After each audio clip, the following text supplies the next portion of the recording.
Salesman's joke. To whatever degree they were aware of the 1920 Ponzi fraud and its reverberating influence on business practices in later decades, there were powerful lessons offered to Mittinger and Castleberry in 1943 as they formulated the plan for Neutralite.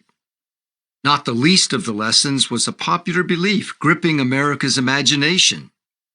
A business model actually existed somewhere that was capable of producing perpetual and extraordinary income for all participants, delivering to the common man what was once available to only the elite, thus fulfilling the promise of the American dream. It was clear that such a plan could provoke a national mania, in which tens of thousands of people will throw their money and hope into it with virtually no due diligence. Most people do not grasp or are willfully blind to the mathematical trick in the endless expansion model, which Mittinger understood well when he made it the mainstay of his new Neutralite sales incentive. The capacity of the endless chain scheme to escape discovery was demonstrated when, even when Ponzi's fraud was exposed, many of the victims blamed the government, banks, and Wall Street elites for the collapse, while continuing to hold Ponzi innocent and maintain faith in the scheme's promise of wondrous returns. In the official account of the plan to convert Neutralite into the first multi-level marketing business, no provision was made by Mittinger and Castleberry to conceal the factor of unsustainable, impossible expansion. No cover story was invented, such as postal coupon trades as Ponzi had concocted for an external funding source. Between Mittinger and Castleberry, and later to millions of new recruits, the mathematical impossibility of the Neutralite plan would be openly acknowledged. Each new investor's profit would always come from future levels, investments, and expenditures, to be called teams or downline. Aggregately, most or all commissions, the only possible source of profit, would come from the salespeople's own investments in the form of some sales and, most important, their own product purchases and fees paid to participate. Far from concealed, the inherent implausibility of Mittinger and Castleberry's plan and the financial harm it would cause were treated merely as a salesman's joke, as related in Renborg's biography when Mittinger explained it to Castleberry. Gained from the cruelest of economic schools, door-to-door cemetery plot sales, the joke reflected their mutual understanding that in sales there is always inside information not available to the customer or the public at large. No matter how lowly, every salesman carries this information as his power, his payback for the rejections and disrespect he endures. Without having examined the sales dramaturgy or dissected the role-playing as Yale professor Arthur Leff would do 20 years later, both men fully understood that the benefits promised by the salesman, whether in exaggerations of qualities or attributes related to the product, or in some other aspect of the sales promotion, are mostly a chimera.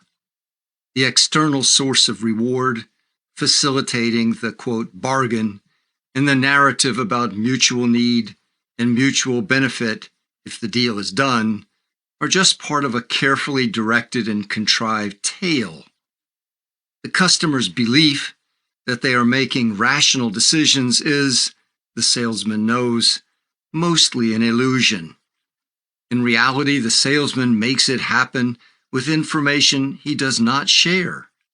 The salesman's joke, therefore, is always on those who are not in possession of that key information and who can be directed, even controlled, by scripted promises, logic, and benefits. This is the universal secret knowledge salespeople hold, the tools of their trade. In sales management ranks, where the battle-weary Mittinger had worked so many years, the inside joke is first played on the hapless new salespeople whose labor and expenditures are key to the manager's profit.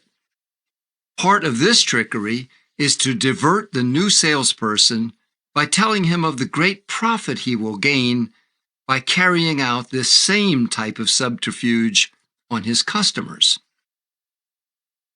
During the recruiting and training process, and in the early stages of work, freshman salespeople do not know about their future sales costs, time requirements, the actual value of leads, if there is any, dramatized in David Mamet's play and film Glengarry Glen Ross, and how the commission schedule pays out in practice after time and costs. They don't even know the truth about the product they try to sell. They can be maneuvered to expend time and resources that profit their managers with little or no benefit to themselves, to work through sales leads that may provide minimal profit opportunity but carry costs managers cleverly transfer to their own accounts. The salespeople, especially the newest ones, can be directed to say things about the products that may be blatantly false, but which, when exposed, only the lowly salesperson will be held accountable for telling the customer. In the Castleberry-Mittinger discussion, the electrifying hope that a Ponzi expansion and transfer plan would ignite among unwitting new sales recruits, giving them all the apparent chance to become kingpins, is deeply appreciated. Indeed, its wondrous benefits were the stuff of Mittinger's own fantasy, based on a lifetime of frustrating, inconsistent, and for the most part, barely profitable sales work. He would know that his own hopes and fantasy would be shared by every other salesperson who ever knocked on a door. The promise of unending expansion and unlimited profit was told as a, quote, joke by Mittinger because he knew that those who got excited by the promise would be those who did not realize its impossibility or ultimate consequences. In 1943 to 1945, when Mittinger and Castleberry sold Renborg on the plan, Neutralite remained marginal, barely surviving. Renborg appears to have little to do with the formulation, other than to buy into its potential for vastly expanding production of his potions. He may be viewed historically as the first person to be sold an MLM endless chain proposition. In his case, he would be the first one in, guaranteed to be rewarded. He will be followed by legions of losers, brunts of the salesman's joke, from whose losses he ultimately benefited. They would become the proverbial last ones in, destined to lose. Conning